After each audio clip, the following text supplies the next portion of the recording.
Gospel this morning comes from the Gospel of Mark, and there we read, Jesus said, "The kingdom of heaven is if someone would scatter seed on the ground and would sleep and rise night and day, and the seed would sprout and grow, he doesn't know how. The earth produces of itself first the stalk, then the head, then the full grain in the head. But when the grain is ripe, at once he goes in with the sickle, because the harvest has come." He also said, "With what can we compare the kingdom of God, or what parable will we use for it? It's like a mustard seed, which, when sown upon the ground, is the smallest of all seeds on the earth. Yet when it is sown, it grows up and becomes the greatest of all shrubs, and puts forth large branches, so that the birds of the air can make nests in its shade." With many such parables he spoke the word to them, as they were able to hear it, and he did not speak to them except in parables, but he explained everything in private to his disciples. Let us pray. O Lord, may your words only be spoken and your words only heard, and we do ask this all for your love's precious sake. Amen. Please be seated.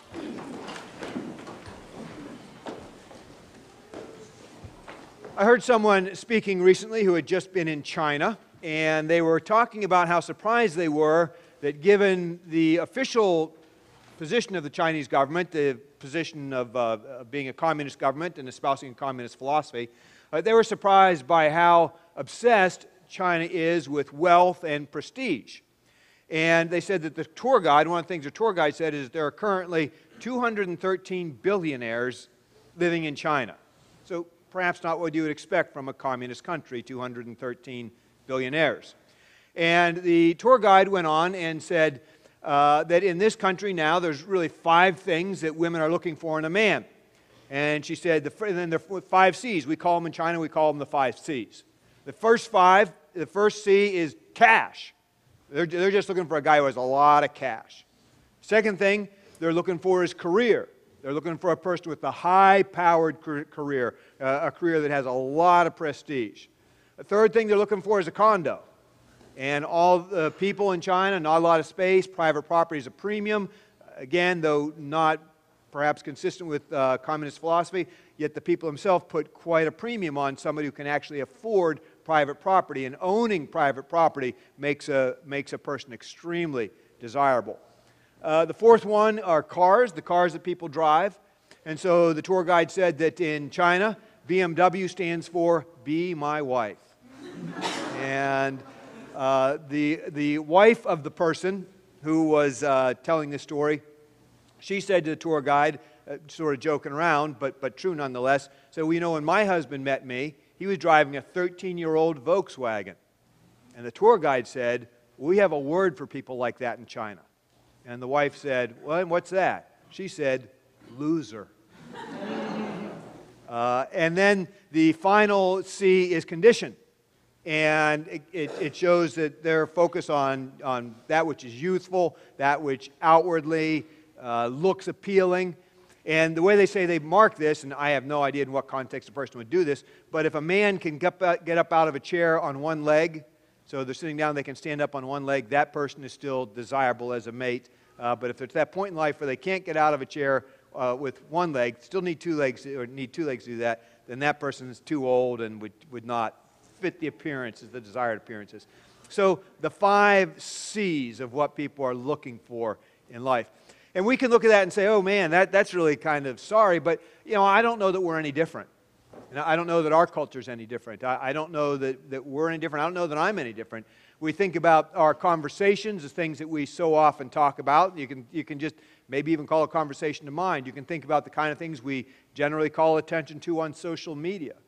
And the first C was cash. Well, very often the things we talk about, one way or another, are indicative of the wealth we enjoy. One way reflecting on the wealth we enjoy, the wines we drink, the trips we take, the experiences we have, are all things that speak of our wealth and our way of saying, hey, I've got some cash, I've got some wealth. Maybe not directly, maybe not overtly, but they reflect how fortunate we are.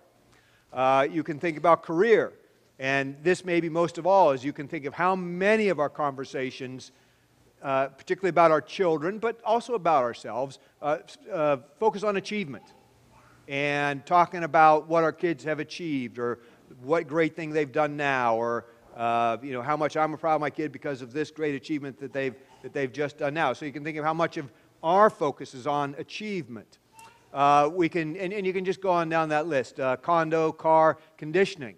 I mean, think of how much of our culture now has come to be focused on physical conditioning, on fitness, on abs, on pecs, on bulging biceps, on broad shoulders, on all those sorts of things. And it has really been interesting to watch. I mean, for a number of years, it was women who were sort of obsessed with body image, and we talked about how hard our culture is on women in terms of the unrealistic body images it creates. But I just guarantee you, right now there's every bit as much of an obsession on the body images of men, and have an idea of what a desirable man's body looks like, and that focuses a lot of our attention in our culture as well.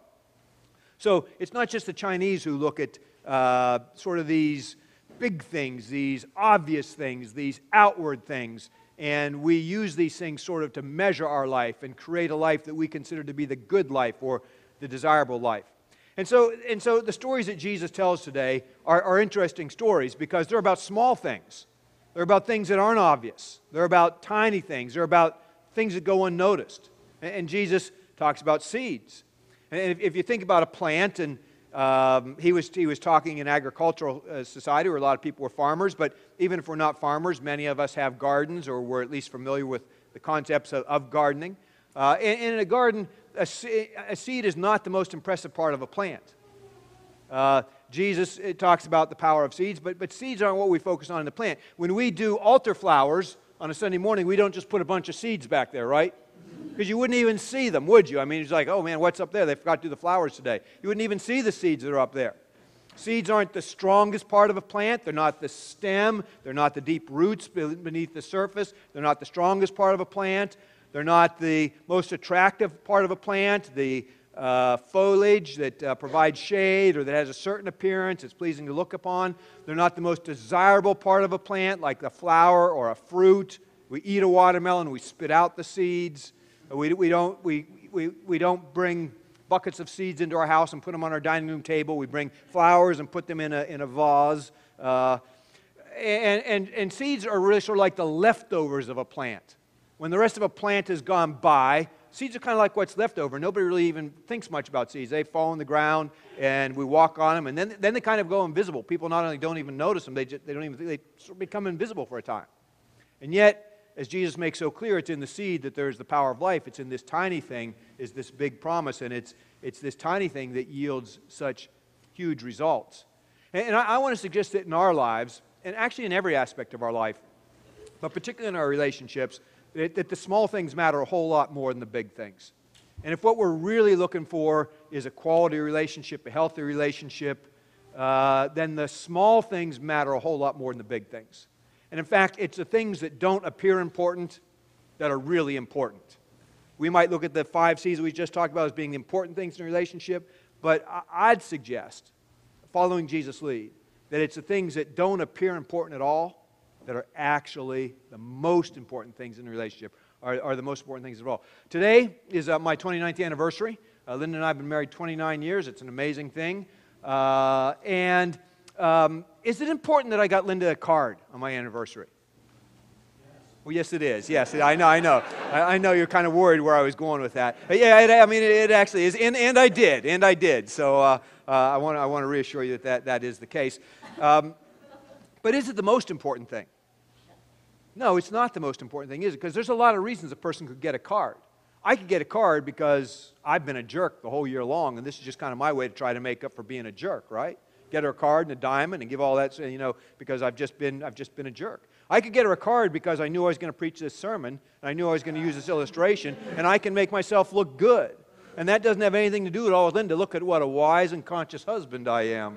Linda's so lucky. And that has nothing to do with her at all.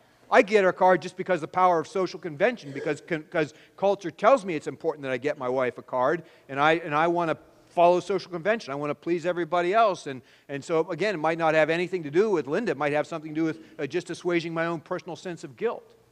And so as important as getting a card is, it's not the most important thing of all. The most important thing are all those tiny little moments that make up the 364 other days of the year when nobody's looking, when nobody notices, the things that Linda doesn't even expect, the things that we might not even think about, but we do just because we care, and that's the precise reason we do them. Not because the culture says we should, not because they look like some big important thing, but just because we love the other person. Those are the really important things. And so I want to suggest 5 alternative C's that I think are the building blocks of any good relationship. Whether it's a marriage, whether it's a friendship, whether it's a family relationship, whether it's a relationship in a church. And again, you think of how people choose churches. Well, a lot of choose churches on the big shiny stuff, when maybe it's the little things that are even all the more important, even in a church. So what would my 5 C's look like? And I think all 5 of these C's are sort of Christ-like C's. I think they would be a person who would be like Christ, but I think these are all things that Jesus taught. The first one I would suggest is just that a person is curious. And you might not think of that as important in a relationship at all. But what I mean by a person who's curious is I mean a person who's curious about you. And what we mean by that is a person who's actually interested in us. A person who asks us questions about us. And I'll just guarantee you something. Whatever else a person does or doesn't have, however good a person may look, if they're not really interested in you, that relationship is going to get old quick. So there are a lot of people who only want to talk about themselves, right? I mean, this is a time of year where we go to a lot of parties and and it's always interesting to listen to the conversations and to listen to how many people just really want to talk about themselves, really aren't interested in anybody else. It was interesting at one of the graduation parties yesterday where they talked about a young man who was graduating, and they said he really didn't want to party, but his mother wanted to party. And this graduation party really wasn't about him. This was really about his mother. And the young people were very clear about this. So the first C, I'd just be curious. I put there curious, a person who's really interested in us. Do we ever really know another human being? Do we ever really know another human? That's a question worth talking about. There's lots that's written about that, one of the big questions. And I'd suggest that at least in some levels, we never know another human being. So we never come to that place where we stop asking questions. Not invasive questions, not questions, but just, I really want to know. I really want to know. Tell me about growing up. What were some of the best moments? What did you really enjoy? Right now, I really want to know what's going on in your life. But today, how was your day? And not just, when I was in college, we had a professor, Mr. Broneman, the college professor, when kids would say, "Hey, Mr. Broneman, how are you?" He would jump in a garbage can and it'd say, "I feel like trash." And everybody kind of roll their eyes and walk around the other side. But that was his whole point, is people would ask, "How are you?" But they really don't want to know.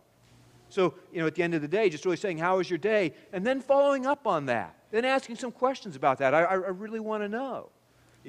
And maybe even with our kids, ask our kids, "How was your day?" "Your day was fine." That's right, the answer, fine. So let me go do my thing. But maybe we follow up on that a little bit. And maybe if we actually show some interest, and maybe if we actually take a little bit of time to say that we want to take that a little bit further, maybe our kids would talk to us a little bit more. But frankly, I think a lot of times we're just as happy for them to say fine, because then not only can they do their own thing, but we can do our own thing. Everybody can go their own little ways. So, curious. Given the choice of a person with lots of money, whether it's a friend, whether it's a spouse, whether it's a parishioner, or a person who's really interested in me, or a person who's really interested in what God wants to do in the world, I'm going to take the curious person. To me, that's far less obvious, but far more important than any of those other C's. Second one I would just say is that a person's caring. And again, this is another one. You can have all those other things. A person can just look as good as can be, but if they're not a caring person, you're not going to want to spend time with them. Doesn't matter if it's a friend, doesn't matter if it's a spouse, doesn't matter if it's a kid who has all these impressive achievements but isn't a particularly nice kid. And it's just the truth of the matter, is that we're going to always gravitate to the people who care about us, care about other people. And, there's people who stick it out in marriages, but truth be told, they don't really want to spend a whole lot of time with the person they're married to. And there's all kinds of ways that people escape their partners in marriage. Alcohol is one of the easiest ways. When in the evenings people got to have a drink or 2 drinks or 3 drinks, what are they doing? Well, a lot of times they're escaping the people that they're married to, escaping the people that they're around. When people turn on the computer and just spend all their time on Facebook or whatever it is, and What are they doing? They're escaping the people that they're married with. And you can just kind of go on down the list. And so, again, does a person really care? And what does it mean to care? To care, and we've talked about this before, and we're going to keep talking about this because this is so important. It means that we turn towards people instead of away. And those 1,000 small moments that happen every day on which relationships rise and fall, when we have a choice to either turn towards someone or turn away from them, we turn towards them. When we have the choice to tune into somebody or tune them out, we tune in.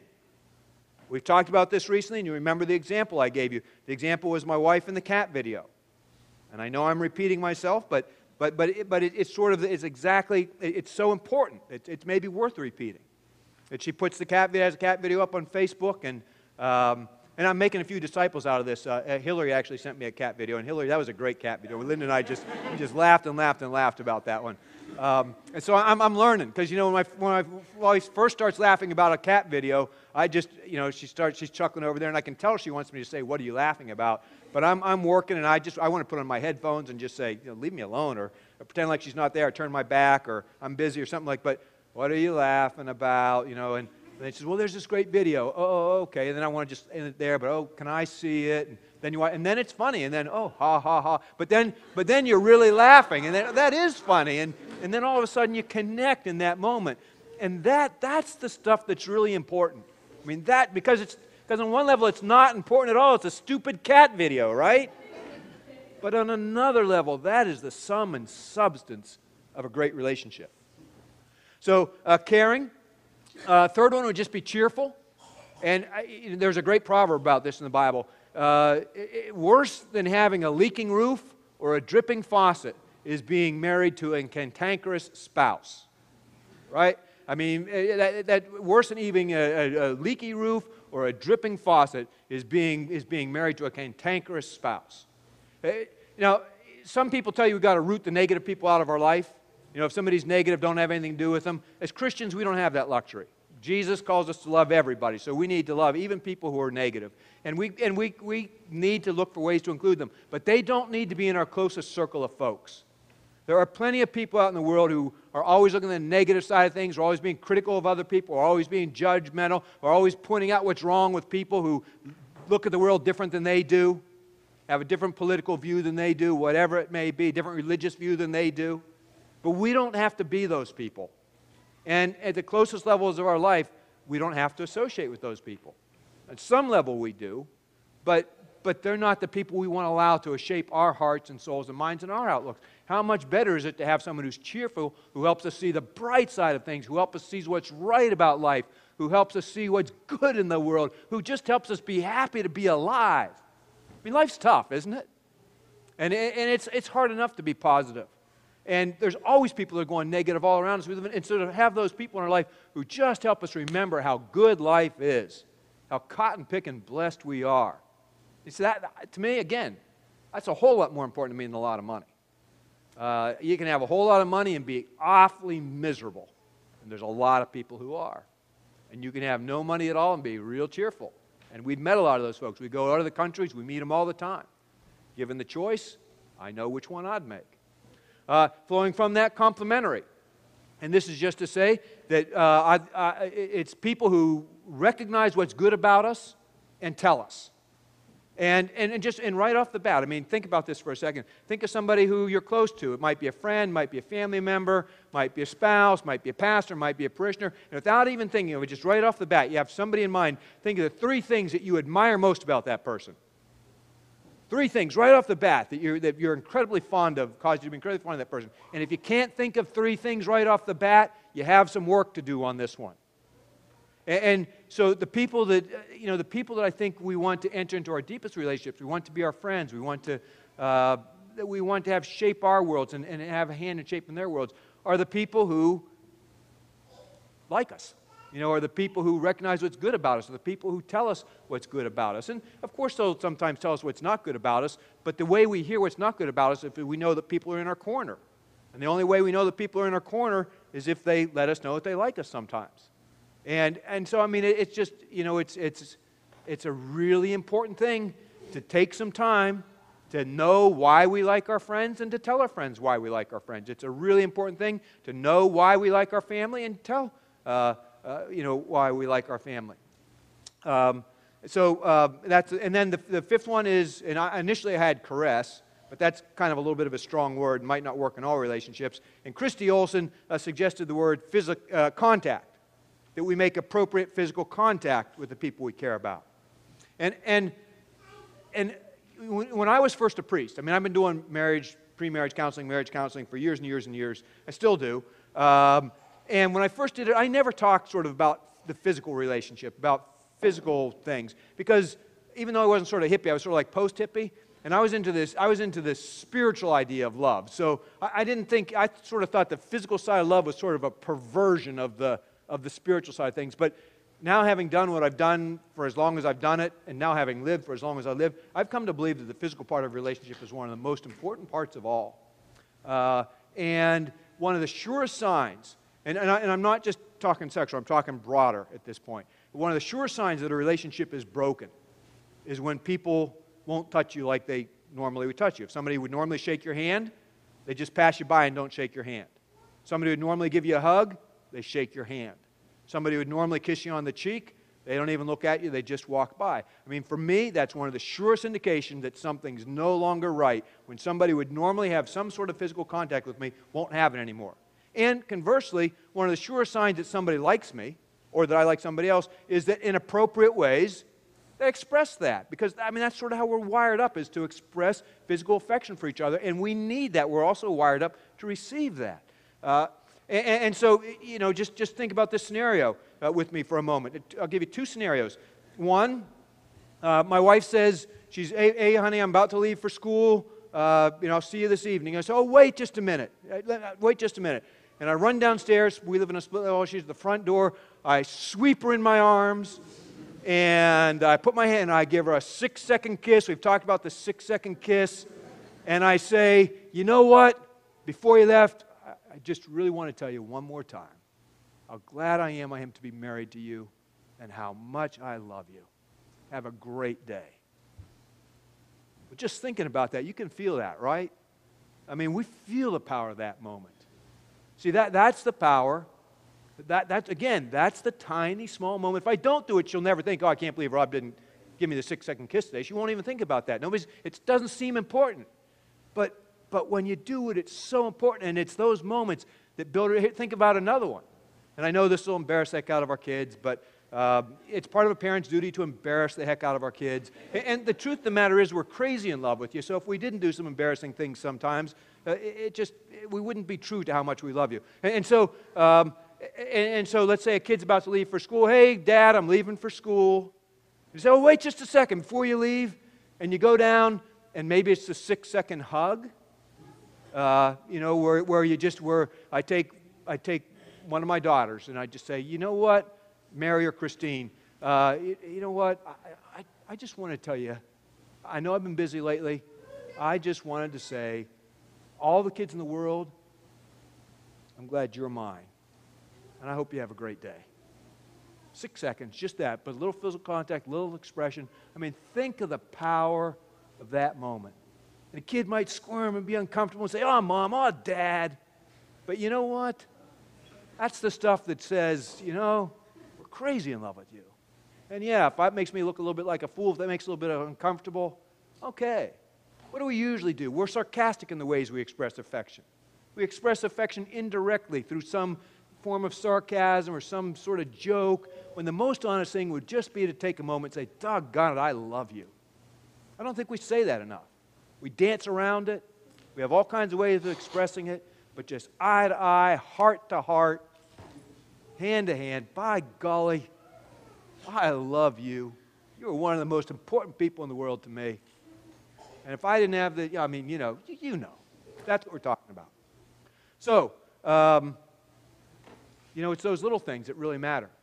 That's the story Jesus tells, the power of a seed, a tiny thing, the leftover, thing that looks so important but turns out to be the most important thing of all. Mother Teresa, it's small acts done with great kindness, or small acts done with great love that will change the world. Winnie the Pooh, it's the small things that hold the greatest places in our heart.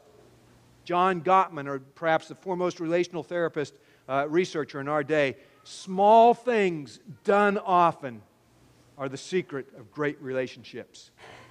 Jesus was on to something. It's amazing how often he was. And hopefully, my prayer is that we'll all be on to that same thing too. Amen. Amen. Amen.